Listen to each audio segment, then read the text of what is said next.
What's up, everybody? Just gonna make a quick update video for y'all what's going on today. As you can see, I give you a little sneak peek at the radiator there for the Fury. I'm just test fitting it, kind of mocking it up right now. Went ahead and removed the power steering pump.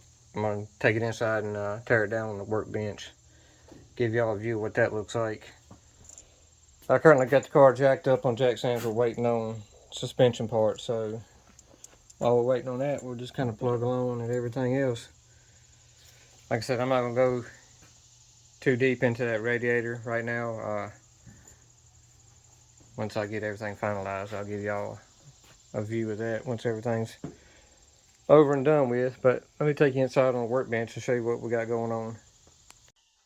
Like I said in the last video, we got parts. We've just been kind of stacking up parts for the Fury here. Here's our 383 Torquer intake. It's a single plane. I think that should do pretty good for the car. I got that 650 FST carburetor that it should pair pretty decent with this. It might be a little bit on the small side for that big block, but just to cruise around on it should be fine. And like I said, I went ahead and took the power steering pump off. If you know anything about these old federal style pumps for these big blocks, if you go to buy a new unit, they're not necessarily cheap. So I've seen a couple other videos on YouTube discussing rebuilding them, and rebuild kits, the way they seem, are pretty readily available. So I'm gonna at least tear this one down and see what it looks like on the inside. I did put a new line on the pressure line on the car because that did have a hole in it, and then I realized that the pump itself was leaking, which I think is going to be this O-ring here. It should be like one main O-ring on this whole body. The cool thing about these pumps is once you get them off, that one bolt is all that holds the body to the pump, or the reservoir to the pump. So teardown should be pretty simple. So let me set y'all up on the tripod here. There's 3 bolts that hold this to the actual bracket on the engine itself. This is one of the bolts. It has a back bracket, and then these 2 bolts go to a bracket. You could take that bracket off, but one of those bolts that hold that bracket on actually go into a water jacket, so you're going to lose some coolant that way, which it doesn't really matter for us because we're in the process of changing that radiator. But if you're not doing that, you can go this route. But like I said, one bolt is all that holds this thing on, this reservoir to the pump itself. So we're going to set that to the side, take the flat blade screwdriver and just slowly pry up. They got little pads here on each corner that you can pry up.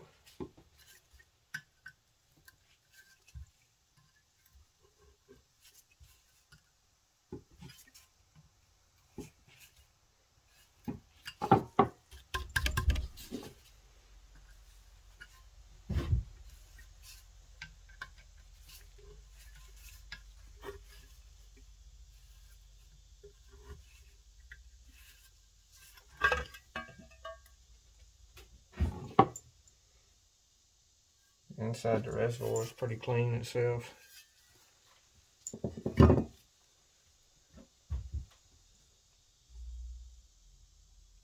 But this O-ring does look a little, well, what do we got here? It appears that somebody has been in here before and has been trying to solve this leak with some RTV. So it'd be safe to say that that is our problem. At least one of them. And now we can see our O-ring there. I get a rag and wipe that off. See if we can see any damage here to this O-ring. It's obviously been leaking before, because somebody has had this pump off and attempted to seal it with RTV, but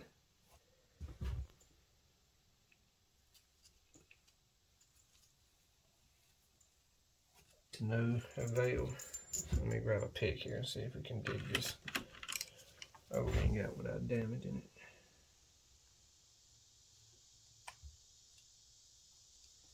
Try to keep this in one piece so we can compare it to our new O-ring. If we can get by with just putting a seal kit in this thing, it'll save us a whole lot of money that we can use elsewhere on the car, because the internals of the pump are very clean.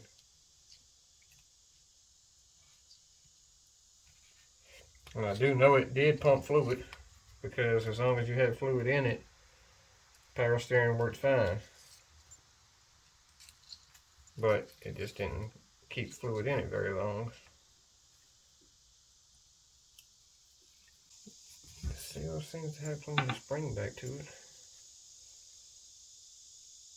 Now, if it's just a seal, I'm not going to go any farther with tearing this thing down. Mainly because I've never been into one of these things before.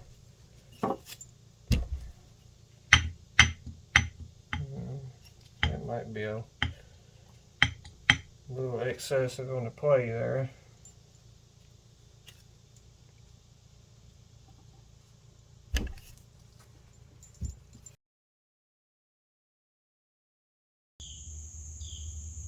I know it's been a while, but if y'all remember a few videos back, I put up a short clip about making a DIY door panel for the Fury here. It's about time we finish that project. Now, by no means is the interior of this car what I would consider perfect, or even close to perfect. If you've been following this project alone, you might know that this car was an original EE1 blue, which meant blue exterior, blue interior. And somebody has went through extensive measures to change the color on this vehicle at least twice. As far as to even dye the original door panels, those actually used to be blue. There's still evidence of the blue interior from the carpet there. If you didn't notice the dash itself, the dash pad's gone, but the dash itself still retains the dark metallic blue. So, needless to say, I'm not worried about destroying an original interior.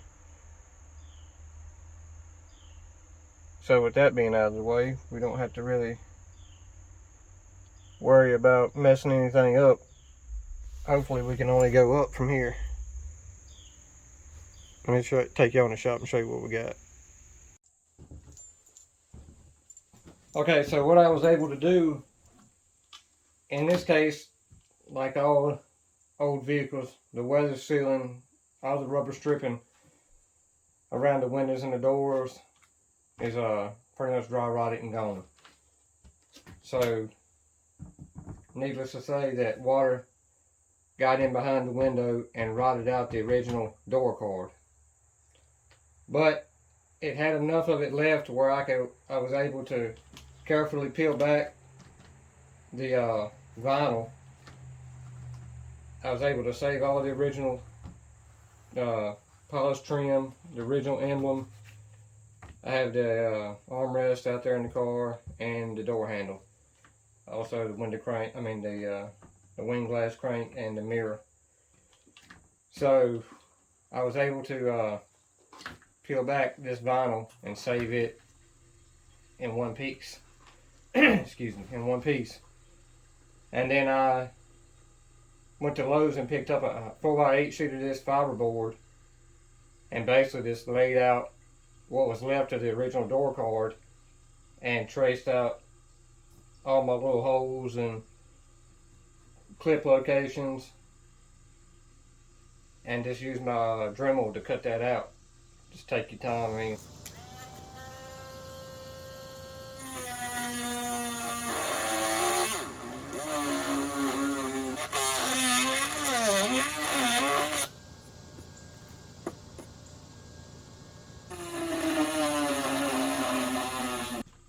Like I said, the car was an original blue interior.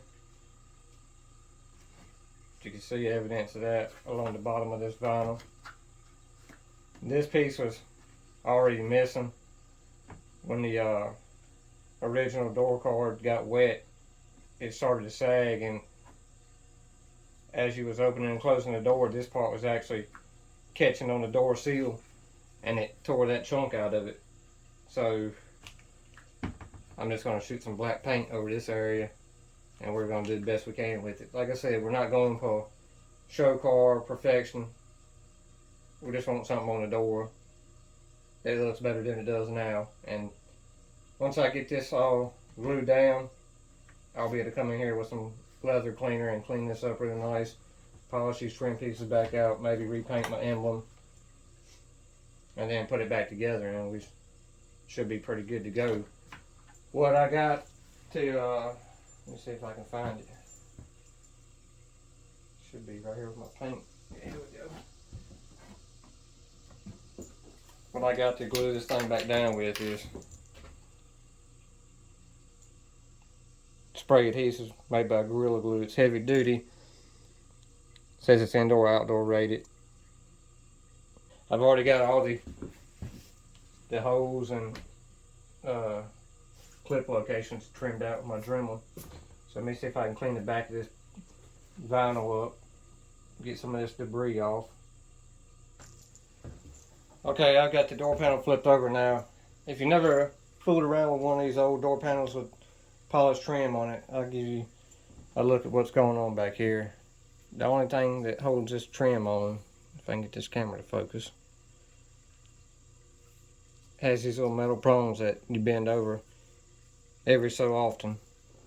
Which the holes I've already pre-drilled, like I said, in the door card.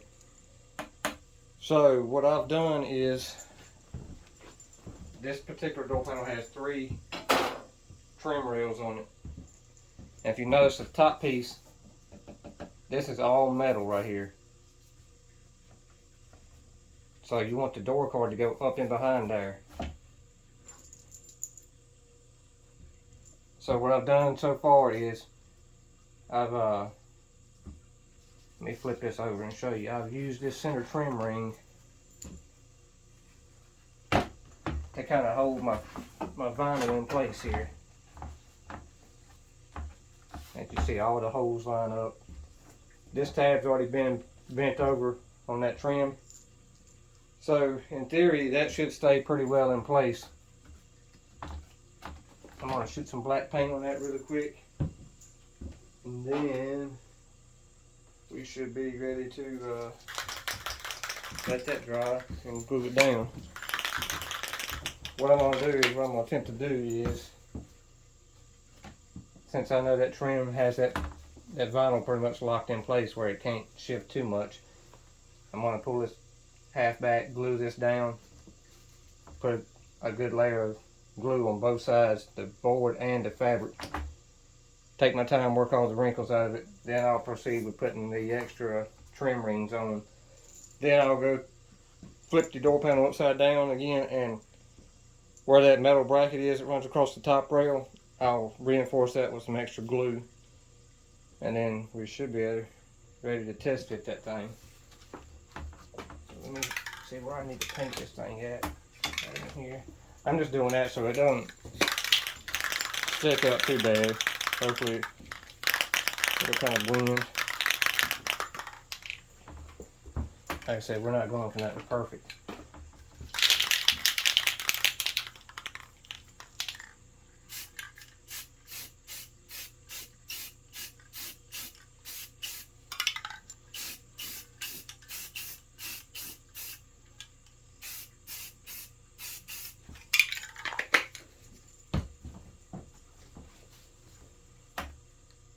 Should be plenty. So let me let that dry and then we'll get ready for the glue. Okay, I've let that paint dry up for a few minutes. I don't think I said this before, but I have this door panel sitting on top of a cooler of mine, so just to keep it elevated off the floor, because it has that top contour of it it's not completely flat. The card part itself is flat, but with that metal bracket being on the top where it makes the transition where your arm rests at, it's kind of awkward. So I went ahead and laid me some old shop rags underneath the holes. I don't want to get glue or paint on my cooler there. So goes without saying, you probably want to do this in a well ventilated area. I got the door open on the shop and I'm basically right here at the door. And you want to be careful when you fold your vinyl back. You know, it's old, brittle, it could crack on you.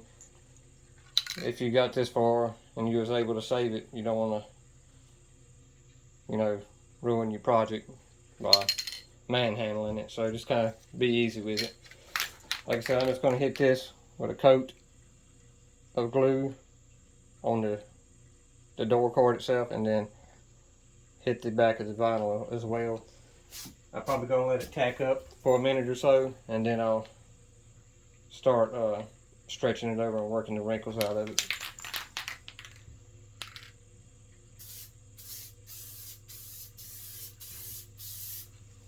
Not the texture I thought it was going to be. Sorry, I'm going to have to get in the camera view here for a second, y'all. Expected more of a, I don't know, like spiderweb texture.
Seems to be tacking down pretty good. I don't know how repositionable it's going to be as it claims, which hopefully I can get this on the first try. I don't think this door panel is going, this vinyl is going to take too much more yanking around on it.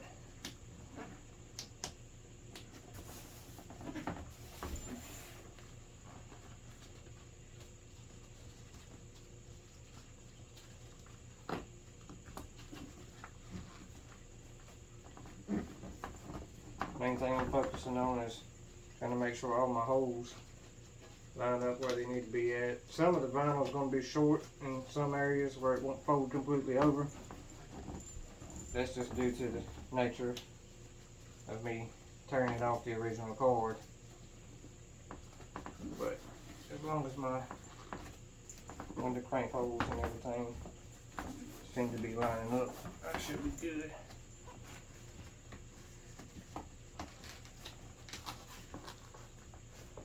Don't seem like it's too repositionable. Be stuck with those wrinkles right there.